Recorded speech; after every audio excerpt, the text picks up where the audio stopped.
There are 3 simple steps to release tension in your hip and untwist your core.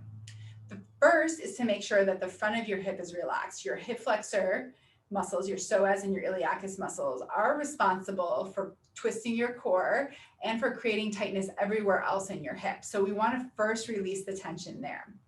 The second step is releasing tension in the back of the hip. This is where the piriformis muscle and some of those deep hip rotator and glute muscles live.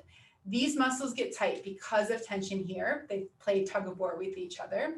And we also want to make sure that these muscles are relaxed. These are secondary, but they're also very important because if you release the front of the hip without releasing the back of the hip, sometimes the front of the hip will become tight again because this tension still remains and they still want to play tug-of-war.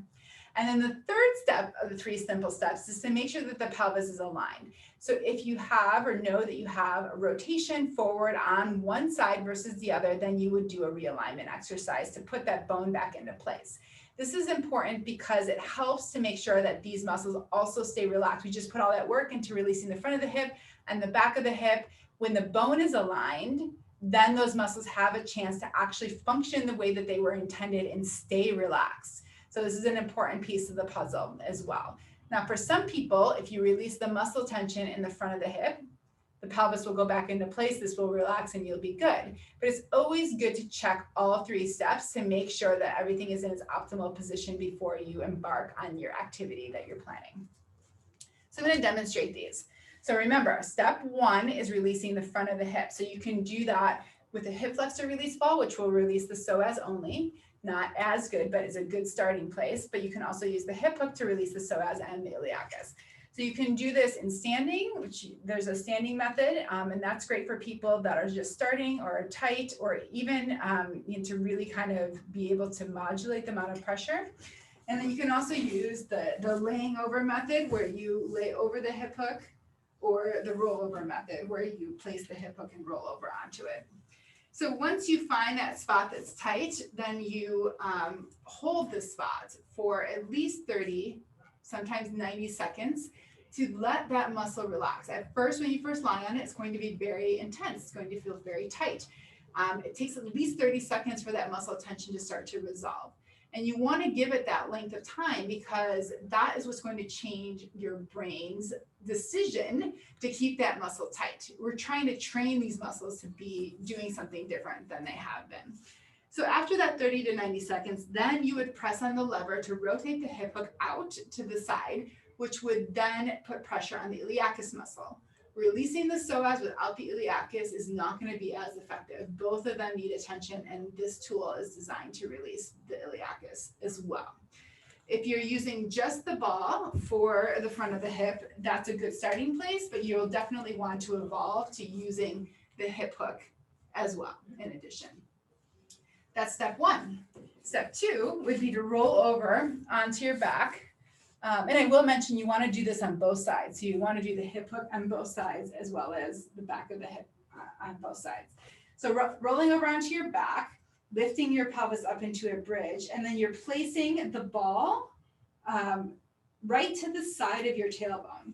So there's a lot of real estate here as well, just like with the hip hook. So you'll find you'll maybe move it up or down along the edge of your tailbone. Your tailbone's like a V. And you're going to want to place it in your glute along the side of your tailbone. And then once you find a really good spot, you would also experiment with taking this leg where the ball is and rotating it out a bit. Sometimes that can really help to facilitate the release. And then once you find that really juicy spot, you're not rolling around on it, you are just holding that pressure. Again, 30 to 90 seconds to allow that to release. And with each of these, with the releasing the front of the hip and the back of the hip, you can try multiple spots. So say I'm on this spot for 90 seconds, I feel like it, the tension is pretty much released. I can move the ball up a little bit or down a little bit to see if there's another spot that can deserve some attention. And again, you want to do this on both sides. The third step of the 3 simple steps, after you've released the front of the hip and the back of the hip, you kind of calm down that tug-of-war phenomenon, is to make sure that the bones are in good alignment. So if you know that one of your hips is rotated forward versus the other, which is very commonly the right side, then you would do the realignment exercise. So my right side tends to be rotated forward, so I'm going to do the realignment exercise on the right side. This is one exercise that you only do on one side. Doing it on both sides is not useful. In fact, it kind of negates the effects of doing it in the first place. So it's very important to know that. So I'm going to do the realignment exercise on the right side. So both of my legs come up off the ground. And this is important. If you have one down, it's not going to work as well. And then I'm doing the right side. So I'm putting my hands behind my right knee.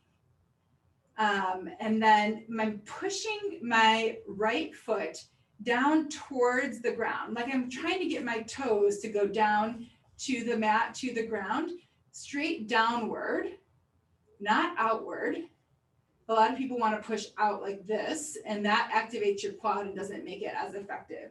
So you do want to push straight downward towards the mat with this right leg. So I'm doing this on the right side. And that right hamstring and glute will get activated. So again, I'm pushing against my right hand, or my hands, pushing down with my right foot towards the ground. I'm going to hold this for just a couple seconds. It doesn't have to be the hardest contraction that you've ever done, just a couple seconds, and then release the tension. And then push again, and then release the tension. Doing this 10 times, push, release, 2-second hold, push, release, push, release. And once you've done your 10 repetitions, then your pelvis should be aligned. Then you can bring both your legs down. So the key with this one is to make sure both legs are up and that you're pushing straight down towards the ground and not out. 2 seconds, 10 times. So by releasing the front of the hip, you're relaxing the front of the hip flexor, which is what is causing the rotation to begin with, and pulling your pelvis in that anterior tilt. And then we're releasing the back of the hip, which is what's causing pulling on that tug-o-war phenomenon. And then lastly, it's the icing on the cake by putting your pelvis back into alignment yourself.